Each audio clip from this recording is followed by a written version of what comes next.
சந்திரன்களையும் நான் பார்க்கும் பொழுது, நட்சத்திரங்களை பார்க்கும் பொழுது, அதையெல்லாம் பார்க்கும் பொழுது மனிதனை பார்க்கும்போது எனக்கு ஒன்று தோன்றுகிறது.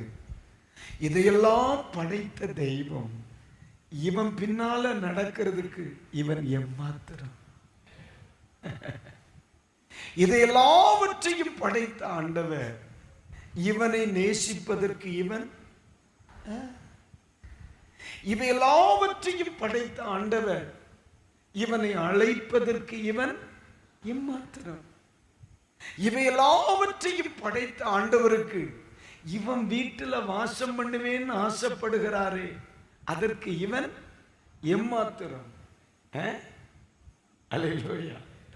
ரொம்ப அழகா அவர் எழுதுறாருல்ல.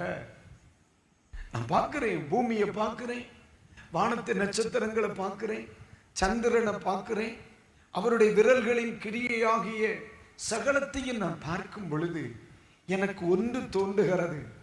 என்னை மகனே என்று அழைப்பதற்கு நான் எம்மாத்திரம் இல்லை, என் மகளே என்று அழைப்பதற்கு நான் எம்மாத்திரம்.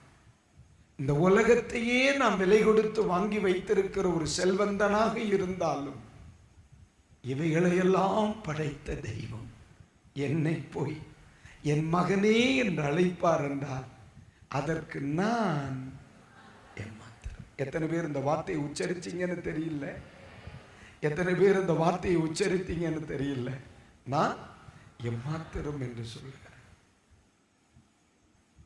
உண்மையில் இந்த வார்த்தையை படிக்கும் பொழுது எவ்வளவுதான் மனிதன் பெருமை உள்ளவனாக இருந்தாலும் அவனுடைய அகந்தை, அவனுடைய பெருமை, அவனுடைய செல்வம் எல்லாம் ஒரு கணத்தில் குப்பையா தெரியுதா இல்லையா?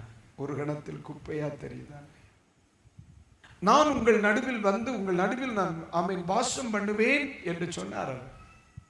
ஆனா அதற்கு நான் எம்மாத்திரமா? கண்டிப்பா கிடையாது. அதனாலதான் இயேசு ஒரு முறை ஒரு குறிப்பிட்ட மனிதனுடைய வீட்டில் ஒருவருக்கு சுகம் இல்லை. அந்த மனிதன் இயேசுவினிடத்தில் வருகிறார்.